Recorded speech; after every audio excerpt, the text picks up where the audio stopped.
தேவனோடு கூட பேசுகிற வாக்குத்தத்தம் நாகும் தீர்க்க தரிசன புஸ்தகம் 1வது அதிகாரம் 12வது வசனம். நாகும் 1:12 வாசிக்கலாம்.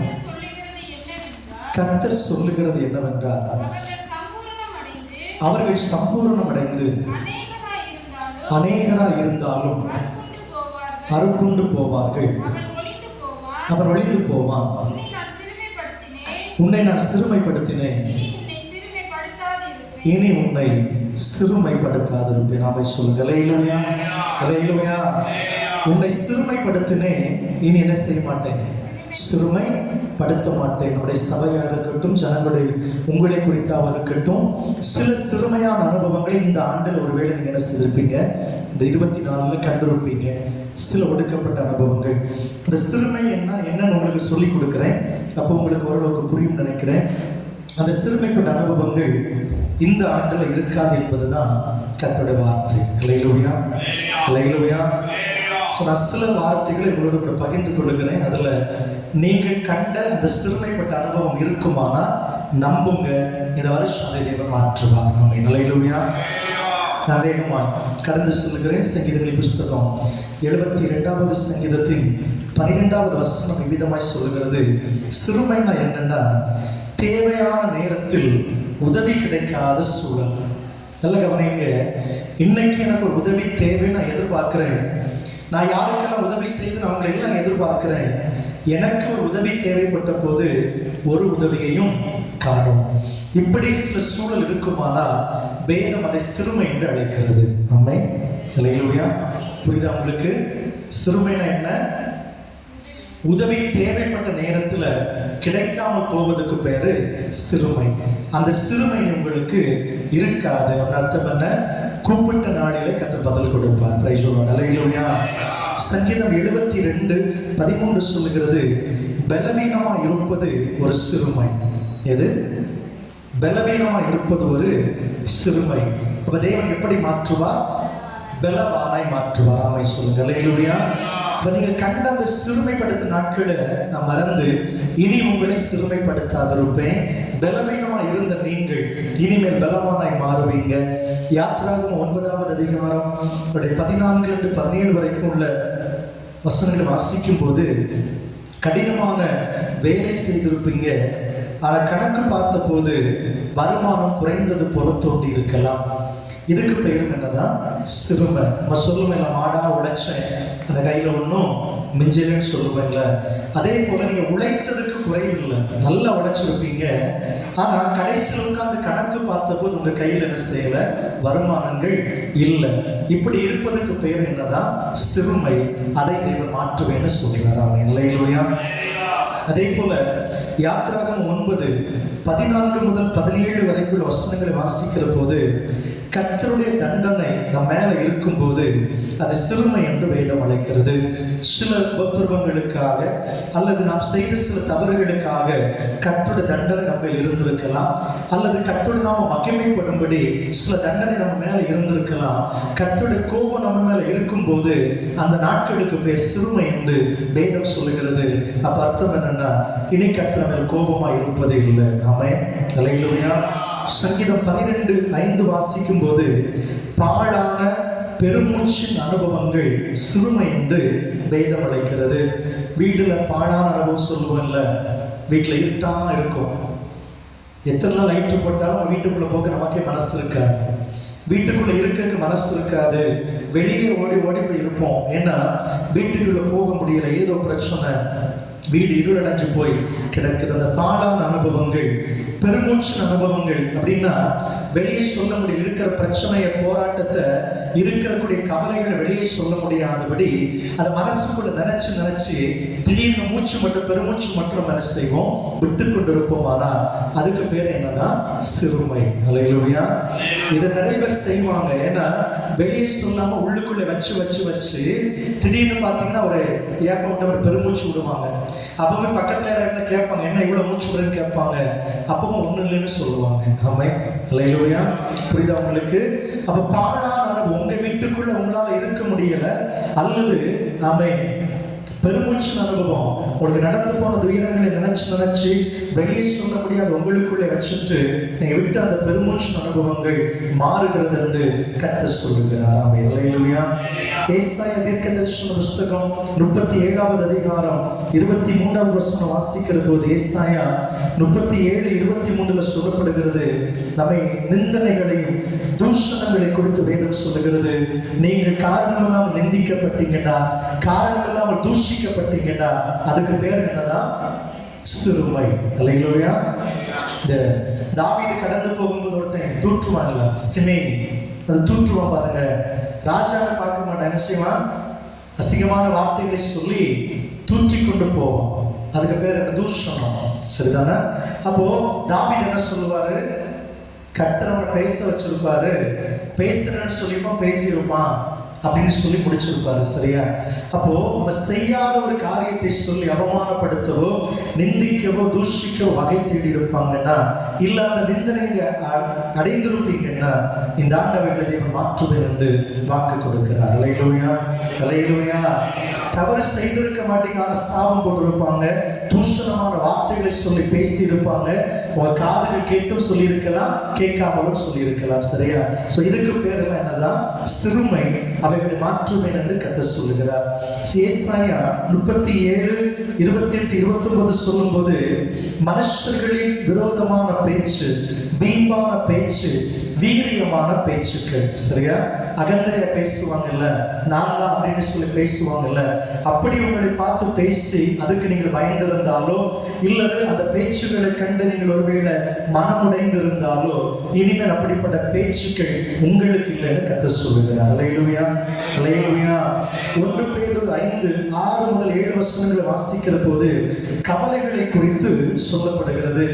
இருதயத்திற்கு தோன்றுகிற பொல்லாத கவலைகள் அது சிறுமை என்று வேதம் சொல்லுகிறது. ஏன்னா கவலை இருதயத்தை ஒடுக்கும் என்பதுதான் தேவனுடைய வார்த்தை. அந்த இருதயத்தை ஒடுக்கக்கூடிய கவலைகளோடு வாழுகிற பிள்ளைகளுக்கு அந்த கவலை என்பது சிறுமையை குறிக்கிறது. என்ன சொல்ல போனா, தள்ளி போகிற நன்மைகள், முடியாத காரியங்கள், இவைகள் அந்த சிறுமையில கடந்து வருகிறது. கவலைகள் எப்போ கவலைப்படுவாங்க? சில காரியம் தள்ளி போகக்கூடிய போது, அல்லது முடியாம என்னால் முடியல என்று சொல்லுகிற அந்த நேரங்களில கவலைகள் வந்து சேருகிறது. இந்த கவலைகளும் அவை சிறுமை என்று வேதம் சொல்லுகிறது. இந்த சிறுமைகள் மாறும். சிறுமைப்படுத்தினேன், இனி சிறுமைப்படுத்தாதிருப்பேன். ஆமென். அல்லேலூயா. இப்படிப்பட்டதான துயரங்களுக்குள்ள நீங்க இருந்திருந்தீங்கன்னா இனிமேல் இவைகள் உங்களுக்கு இல்லை, கர்த்தர் மாற்ற விரும்புகிறார். அப்ப தேவன் என்ன செய்வார் என்பதை குறித்து சொல்வதற்கு முன்பதாக ஒரே ஒரு எடுத்துக்காட்டு உங்களோடு நான் வாசிக்க விரும்புகிறேன். ரூத்தின் புஸ்தகம் 1வது அதிகாரம் 21வது வசனத்தை வாசிக்கலாம். ரூத்தின் புஸ்தகம் 1:21.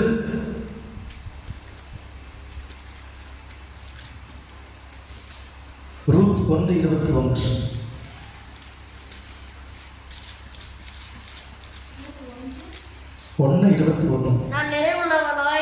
நான் நிறைவுள்ளவளாய் போனேன். கர்த்தர் என்னை வெறுமையாய் திரும்பி வர பண்ணினார். கர்த்தர் என்னை சிறுமைப்படுத்தி சர்வ வல்லவர் என்னை கிளேசப்படுத்தி இருக்கையில் நீங்கள் என்னை நகோமி என்பானேன். அல்லேலூயா.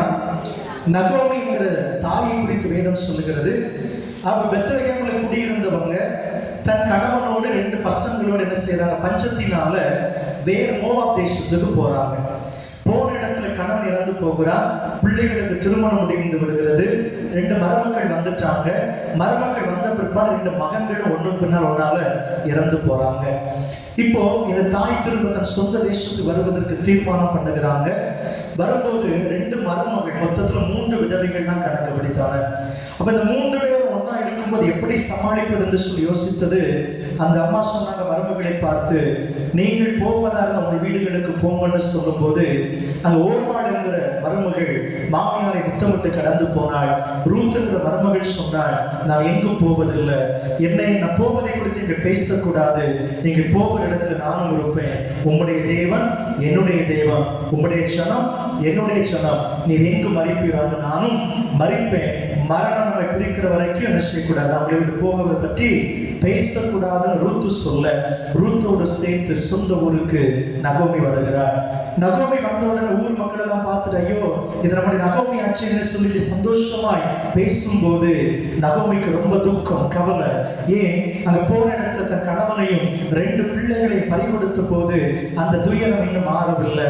எனவே தான் கேட்ட உடனே சொல்லுகிறாங்க, நகோமி நான் சந்தோஷம், மகிழ்ச்சி. அந்த பேரை சொல்லி அழைத்த உடனே சொல்லுகிறாங்க, என்னை மகிழ்ச்சின்னு அழைக்காதீங்க, ஏன்னா மிகவும் சிறுமைப்பட்டு போய் கிடக்கிறேன், என்னை மாறான்னு கூப்பிடுங்க. மாறானா என்ன?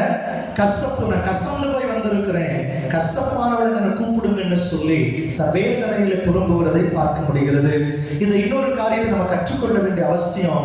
இந்த நகோமியோட வாழ்க்கையில கர்த்தர் சிறுமைப்படுத்தினாரா? நகோமி பேசுவது அப்படிதான் சொன்னாங்க, சர்வ வல்லவரை சிறுமைப்படுத்தினார் என்று சொல்லி. கர்த்தர் சிறுமைப்படுத்தினாரான்னு பார்க்கும்போது இல்லை. ஏனென்றால் பெத்லகேமிலே பஞ்சம்னு சொன்னாங்க. பெத்லகேம் என்ற வார்த்தைக்கு அப்பத்தின் வீடு. அப்பத்தின் வீட்டுல அப்பத்துக்கு குறைவா இருக்கும் போது கர்த்தர் பார்த்துக் கொள்ள மாட்டாரா? அல்லேலூயா. என்ன செய்திருக்க வேண்டும் அந்த பஞ்ச காலத்துல? அந்த தேசத்துல கர்த்தருடைய நாமத்தினால் விசுவாசத்தில் உட்கார்ந்து இருக்க வேண்டும். அல்லது இவங்க என்ன செய்துட்டாங்க? மோவாப் தேசத்துக்கு போயிட்டாங்க. போன பிற்பாடு என்ன செய்திருக்கணும்? பஞ்சம் முடிஞ்சோன்னு திருப்பி என்ன செய்திருக்கணும்? வந்திருக்கணும். ஆனா மோவாபியோட சம்பந்தம் கலக்க கூடாது. அங்க 2 பசங்களுக்கு பொண்ணுகளை எடுத்துட்டு சம்பந்தப்படுத்திட்டாங்க. இப்படி கர்த்தருக்கு விரோதமா எல்லாத்தையும் செய்துட்டு எல்லாம் இழந்தவர்கள் என்ன சொல்லுகிறாங்க? கர்த்தர் என்னை சிறுமைப்படுத்தினார். எங்க ஏற்றுக்கொள்ளக்கூடியது தானா? நிறைய கிறிஸ்தவ வாழ்க்கையில் அப்படித்தான். செய்கிற தவறெல்லாம் செய்துட்டு ஒரு சின்ன பிரச்சனை வரும்போது என்ன சொல்லுவாங்க? ஜோம் பண்ணி என்ன பிரயோஜனம்? ஆலயத்துக்கு வந்து என்ன பிரயோஜனம்? ஏசப்ப எனக்கு ஒன்றும் தரல. எப்படி தருவாரு? இருக்க வேண்டிய பிரகாரம் இருக்கணும்ல. ஒரு வரைமுறை, ஒரு ஒழுக்கத்தை தேவன் வச்சிருக்கிறாருல்ல. அப்பத்தின் வீடு கர்த்தருடைய தேசம். அந்த தேசத்துல பஞ்சம்னா கர்த்தர் பார்த்துக் கொள்வாருன்னு இருக்கணும். இல்ல பஞ்சத்துக்காக போனே பஞ்சம் தீர்ந்த பிற்பாடாவது வந்திருக்கணும். அல்லது மோவாப்போடு சம்பந்தம் கலக்கக்கூடாதுன்னு சொன்ன வார்த்தைக்கு கீழ்ப்படிந்து சம்பந்தம் கலக்காம வந்திருக்கணும். எல்லா தவறுகளையும் செய்துட்டு கடைசி யார் மேல பழி போட்டாங்க? தெய்வம் மேல பழி போட்டாங்க. அன்புக்குரிய தேவசனமே, கர்த்தர் சிறுமைப்படுத்துகிற தெய்வம் அல்ல. சில நேரங்களில் நம்முடைய செயல்பாடு சிறுமைக்குள் நம்மை கொண்டு போய் விடுகிறதை வேதம் நமக்கு சுட்டி காண்பிக்கிறது. எனவே நாம் சரியான பாதையில செல்லும் போது நமக்கு வருகிற சிறுமைகளை குறித்து கவலைப்பட வேண்டாம். அது நன்மைக்கு நோய்களாக மாறும். ஆமென். அல்லேலூயா. நன்மைக்கு நிச்சயமாய் மாறும் என்பதில் எந்த விதமான சந்தேகம். எனவே இந்த நகோமி செய்த தவறுகளை நாம் செய்யக்கூடாது. நாம் கர்த்தர் சொல்லுகிற வார்த்தைக்கு கீழ்ப்படிந்து அதன்படி வாழும்போது நிச்சயமாய் கர்த்தர் நம்மை சிறுமைப்படுத்தாதிருப்பார். ஆமென். அல்லேலூயா. வாசிக்கலாம். சகரியா தீர்க்கதரிசன புஸ்தகம் 8வது அதிகாரம் 13வது வசனம். இனி நடக்க போற காரியம் சகரியா 8:13. யூதா வம்சத்தாரே, இஸ்ரவேல் வம்சத்தாரே, நீங்கள் புறஜாதிகளுக்குள்ளே சாபமாய் இருந்தது போல ஆசீர்வாதமாய் இருக்கும்படி நான் உங்களை ரட்சிப்பேன். பயப்படாதீர்கள், உங்கள் கைகள் திடப்பட கடவுது. ஆமென். அல்லேலூயா. நான் உங்களை சிறுமைப்படுத்த மாட்டேன். நீங்கள் அற்பமா எண்ணப்பட்ட தேசத்துல இனி அற்பமா எண்ணப்பட மாட்டீங்க. அந்த வார்த்தை என்ன சொல்லுகிறது? திரும்ப வாசிங்க ஒரு வாட்டி கூட. சம்பவிப்பது என்னவென்றால், யூதா வம்சத்தாரே, இஸ்ரவேல் வம்சத்தாரே, நீங்கள் புறஜாதிகளுக்குள்ளே சாபமாய் இருந்தது போல எப்படி மாறுவீங்க? ஆசீர்வாதமாய் மாறுவீங்க. ஆமென். அல்லேலூயா. இந்த வருஷம் சாபமாய் தோன்றுச்சுன்னா இப்போ நீங்க நம்பலாம். எப்படி மாறும்? ஆசீர்வாதமாய் மாறும். சும்மா மாறாது. அதுக்கு கர்த்தருடைய வார்த்தைகளுக்கு கீழ்ப்படிய வேண்டியது அவசியமா இருக்கிறது. அப்போ இப்போ நடக்கிறது சொன்னாரு. இதுக்கு முன்ன எப்படி இருந்துச்சா? அதே அதிகாரத்துடைய 10-12 முடிவுள்ள வசனங்களை வாசிங்க. நாட்களுக்கு முன்னே மனுஷனுடைய வேலையால் பலன் அல்ல. அந்த வார்த்தைகளை கவனிச்சுக்கோங்க. இது நம்ம வார்த்தை வாழ்க்கைக்கு ரொம்ப பொருந்தக்கூடியது. மனுஷனுடைய வேலையினால் பலன் இல்லை, பிரயோஜனம் இல்லை. மிருக ஜீவன்களாலும் பிரயோஜனம் இல்லை.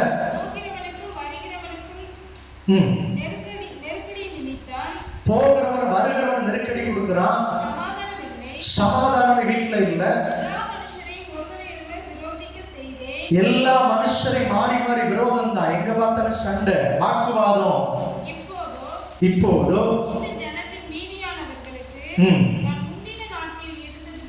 இருக்க மாட்டேன் என்று செய்தேன். ஆமென். ஹல்லேலூயா. ஹல்லேலூயா. அவ முந்தின காலம் எப்படி இருந்திருக்குது? செய்த வேலையில எந்த நன்மையும் காண முடியல, மற்ற மிருக சம்பத்துல எந்த நன்மையும் காண முடியல, வாரத்தை எல்லாத்தையும் சண்டை இழுத்தாச்சு. சரியா? இது தன்னால் நடக்கும்போது நடந்தாச்சு. அந்த கத்த சொல்லுகிறார், நீ சாபமா இருந்தது போல ஆசீர்வாதமாய் மாற்றுவேன். ஹல்லேலூயா. ஹல்லேலூயா. அப்ப அந்த ஆசீர்வாதம் சும்மா வருமா? என்ன செய்யணும்? அதே வாசித்திருக்கிறேன். 8வது அதிகாரம் 16-17 வசனங்கள்.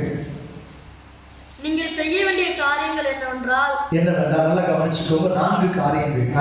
அவனவன் பிறனுடைய உண்மையை பேசுங்கள். ஆமா, 2 பேர் ஒண்ணா இருந்தீங்கன்னா உண்மை பேசுறீங்க. உங்கள் வாசல்களில் சத்தியத்துக்கும் சமாதானத்துக்கும் ஏற்க நியாயம் தீருங்கள். ஆமா, வீட்டுல என்ன இருக்கணும்? சத்தியமும் சமாதானம். பிரச்சனை வரும்போது என்ன செய்யணும்? சமாதானமா நியாயம் தீர்த்துக்கோங்க. ஒருவனும் பிறனுக்கு விரோதமாய் தன் இருதயத்தில் தீங்கி நினையாமலும். ஆமா, சிரிச்சுட்டு இருதயத்தில் நினைச்ச கூடாது. தப்பா தீமையான காரியத்தை யோசிக்க கூடாது. பொய்யானையின் மேல் முக்கியமா பொய்யான இடக்கூடாது. 4 விஷயத்தை ஞாபகம் வச்சுக்கோங்க. உங்களுடைய சிறையிருப்புகளை அல்லது சிறுமைப்பட்ட அனுபவத்தை அல்லது சாபமான அனுபவத்தை தேவன் மாற்ற விரும்புகிறார். கண்டிப்பா மாற்றம் என்ற வாக்குத்தத்தம் கொடுக்கிறார். அவர் மாற்றம் என்ன? நம்ம செய்ய வேண்டிய விஷயங்கள் என்னன்னா, 1, ஒருத்தருக்கு ஒருத்தர் என்ன செய்யுங்க? உண்மையை பேசி பழகுங்க. 2, உங்க வீட்டுல என்ன இருக்கணும்? சத்தியமும் சமாதானம் இருக்கணும். வீட்டுல பிரச்சனை வந்ததுன்னா அது சமாதானமா தீர்க்க வேண்டிய வழிகளை பார்க்கணும். இருதயத்திலே மற்றவர்களுக்கு விரோதமாய் தீங்கு செய்யக்கூடாது. அதாவது நல்லா பேசிட்டு இருதயத்தில் வஞ்சகத்தை வைக்க கூடாது. கடைசியாக பொய்யான இடுகிற பழக்கம் இருக்கவே கூடாது. ஹல்லேலூயா. பச்சரிச்சு சத்தியமா பார்த்தேன், அடிச்சு சொல்லிடுவாங்க. சத்தியமா பார்த்தேன், இப்பதான் பார்த்தேன். பார்த்துருக்க மாட்டாங்க. இன்னும் மிஞ்சி பண்ண சொல்லுவாங்க, எந்த கோயில் அடிக்கணும்னு சொல்லி சேர்த்துக்கணும். ஆமா, கூசாம அடிச்சிருவாங்க வாழ்க்கை. கெட்டிக்காரங்க எந்த கோயில் கொடுத்தா உன் பைபிள் அடிக்கணும், அப்படி அடிக்கிறேன், கவலையே கிடையாது. பொய்யான ரொம்ப ரொம்ப முக்கியம். இந்த 4 விஷயத்தை தவிர்த்தா நமக்கு சாபம் இல்லை. ஹல்லேலூயா. நமக்கு சிறுமை இல்லை என்று சொல்லி கர்த்தர் சொல்லுகிறார். ஹல்லேலூயா. அப்ப சிறுமைகள் வருவதற்கான காரணம் என்ன? கர்த்தருடைய கோபம், கடமைகளை சரியா செய்யாதிருப்பது, ஒழுக்கக்கேடான வாழ்க்கை, வாயின் தாறுமாறுகள், பரிசுத்தமில்லாத ஜீவிதம், ஜெப வாழ்க்கையில குறைவு. இந்த காரியங்கள் இருந்துச்சுன்னா சிறுமைப்படுத்தப்பட்ட அனுபவங்கள் நிச்சயமாய் வரும். இதுல எந்த மாற்றமும் இல்லை. ஆண்டோட வார்த்தை என்னது? சிறுமை படுத்த மாட்டேன். அதுக்காக வார்த்தை சொல்லிட்டாருன்னு சொன்ன பாவத்துல வாழ முடியுமா? அவர் வார்த்தை இருக்குன்னு சொல்லி நான் ஜெபம் பண்ணாம இருக்க முடியுமா? வேதம் வாசிக்காம இருக்க முடியுமா? வாயில கண்டதை நம்ம பேச முடியுமா? கர்த்தருடைய கோபம் உண்டாகும் அல்லவா? அப்ப சொன்ன 4 காரியத்தை கரெக்டா கீழ்ப்படிச்சுட்டோம்னா நிச்சயமா இந்த ஆண்டு நமக்கு சிறுமை இல்லை. ஆமென். ஹல்லேலூயா. அதே நேரத்துல சிறுமைப்படுத்துறாங்க பாத்தீங்களா, அவங்களுக்கு சில விளைவுகள் உண்டு. அதை வாசிக்கலாம். நாகும் தீர்க்கதரிசன புஸ்தகத்தின் 1வது அதிகாரம் 8வது வசனம். நாகும் 1:8 வாசிக்கிற போது, உங்களை சிறுமைப்படுத்தினவர்களுக்கு என்ன நடக்கும்னா, அவர்களை இருள் தொடர்ந்து கொண்டே இருக்கும். கடைசி பகுதியில இருள் தொடர்ந்து கொண்டே இருக்கும். நான் அதே போல 1வது அதிகாரம் 10வது வசனத்துல, முட்செடியை போல எரிந்து போவார்கள். 11-12 வாசிக்கும் போது, அருட்டுண்டு ஒளிந்து போவார்கள் என்று சொல்லி எழுதப்பட்டிருக்கிறது. அதே போல ஏசாயா 60வது அதிகாரம் 14-15 மட்டும் வாசிக்கலாம். இன்னொன்று செப்பனியா 3:19 வாசிக்கலாம். ஏசாயா 60, 14-15, செப்பனியா 3:19. உன்னை ஒடுக்கினவர்களின் பிள்ளைகளும் உன்னிடத்தில் வந்து உன்னை அசட்டை பண்ணின யாவரும் உன் காலடியில் பணிந்து உன்னை கர்த்தருடைய நகரம் என்றும் இஸ்ரவேலுடைய பரிசுத்தரின் சீயோன் என்றும் சொல்வார்கள். ஆமென். ஹல்லேலூயா. ஏற்கனவே தீர்க்கதரிசனம் ஏற்கனவே கர்த்தர் பேசியிருந்த ஒரு வார்த்தை. சரிதானே? அவருடைய பிள்ளைகள் என்ன செய்வார்களா? உங்களை தேடி வருவாங்க. ஆமென். ஹல்லேலூயா. செப்பனியா 3:19. உன்னை சிறுமைப்படுத்தின யாவரையும் தண்டிப்பேன்.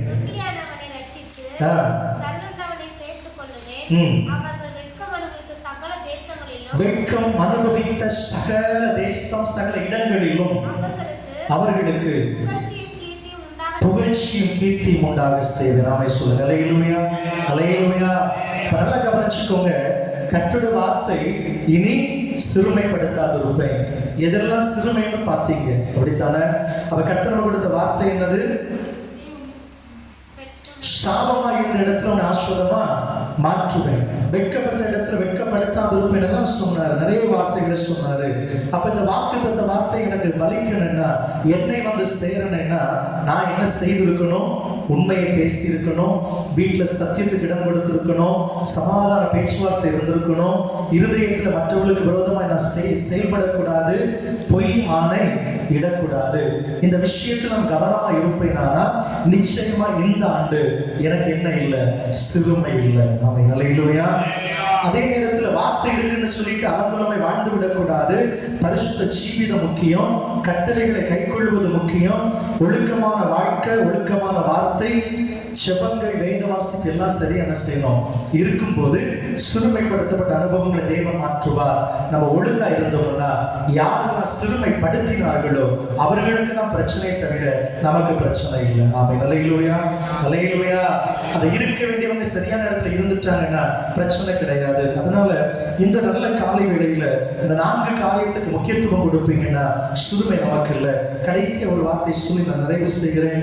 செப்பனிய தீர்க்கதரிசன புஸ்தகம் 3வது அதிகாரம் 14-15 வசனங்களை வாசிக்கலாம். செப்பனியா 3:14-15. சீயோன் குமாரத்தியே கம்பீரித்து பாடு, ஆர்ப்பரியுங்கள். எருசலேம் குமாரத்தியே நீ முழு இருதயத்தோடு மகிழ்ந்து களிகூறு. கர்த்தர் ஆக்கினைகளை அகற்றி சத்துருக்களை விலக்கினார். இஸ்ரவேலின் ராஜாவாகிய கர்த்தர் உன் நடுவில் இருக்கிறார், இனி தீங்கை காணாதிருப்பாய். ஆமை நிலையிலுமையா, நிலையிலுமையா. புரியுதா உங்களுக்கு? நீ முழு மனசோடு என்னை தேடிட்டு நான் என்ன செய்வேன்? கடைசி 2 லைன் மட்டும் வாசிங்க. அதுக்கு முன்ன இன்னொரு வார்த்தை இருக்கு, அதிக வாசிங்க. நாட்கிணைகளை அகற்றிடுவன்பா. உன் முழு இதயத்துடன் தேட உனக்கு சம்மதமா? இந்த ஒரே ஒரு கேள்விதான். ஒரு சிறுமைகளை மாற்றுவேன். நீ கடினமாய் வேலை செய்தும் கொஞ்சம் மிச்சம் இல்லாம இருந்திருக்கலாம், வியாதி பலவீனத்தோடு போராடி கொண்டிருக்கலாம், பெருமூச்சு சொல்ல முடியாம பெருமூச்சு விட்டு கொண்டிருந்திருக்கலாம், அல்லது அழுது கொண்டிருக்கலாம், அல்லது நிந்தனைகளோடு தூஷணங்களோடு வாழ்ந்து கொண்டிருக்கலாம், மனிதர்களுடைய மிரட்டல்கள் வீண் பேச்சுல நீங்க பயந்து போய் இருந்திருக்கலாம். ஆண்டவர் சொல்லுகிறார், தள்ளி போகிற காரியங்களை குறித்து கவலையோடு இருந்திருக்கலாம். என்னை நீ முழு இருதயத்தோடு விசுவாசிப்பது உண்மையா இருந்தா நிச்சயமாய் நான் உன் வாழ்க்கையில இனி சிறுமையை எடுத்து போடுவேன். அதே நேரத்தில் உன்னை எவைகள் சிறுமைப்படுத்துச்சதோ, யாரெல்லாம் சிறுமைப்படுத்தினார்களோ அவர்கள் இருள் தொடரும், முச்செடியை போல எரிந்து போவாங்க, அறுப்புண்டு போவாங்கன்னு சொல்லி நிறைய வார்த்தை, உட பிள்ளைகள் பணிந்து வருவாங்கன்னு சொல்லி நிறைய வார்த்தைகளை கத்த சொல்லுகிறார். கடைசியா சொன்ன வார்த்தை, முழு இருதயத்தோடு நீ விசுவாசித்தேன்னா உன் ஆக்கினை எல்லாம் நான் அகற்றி விடுவேன், இனி நீ தீங்கை காணாதிருப்பாய். ஆமென். அல்லேலூயா, அல்லேலூயா. நான் நம்புறேன் இந்த வருஷம் சிறுமைப்படுத்தாத வருஷம். நீங்க சிறுமை அனுபவிச்சிருக்கல, சபை நம்ம எல்லாரும் சிறுமை அனுபவிச்சிருப்போம்னா இந்த வருஷம் சந்தோஷப்படுங்க. சிறுமை நமக்கல்ல, சிறுமைப்படுத்தினவர்களுக்கு சிறுமை. ஆமென். அல்லேலூயா. நமக்கு என்னது? இனி தீங்கை காணாதிருப்பாய். அது மாத்திரமல்ல, நிறைய சொன்னாரு, சாபமா இருந்ததை போல ஆசீர்வாதமாய் மாற்றுவேன். கர்த்தர் நல்லவர். ஆமென். அல்லேலூயா. இப்படி செவிப்பு மக்கள்களை மூடி கர்த்தருடைய பரிசுத்த சமூகத்தை நோக்கி பார்க்கலாம். எல்லாரும் வேகமா. தேங்க்யூ.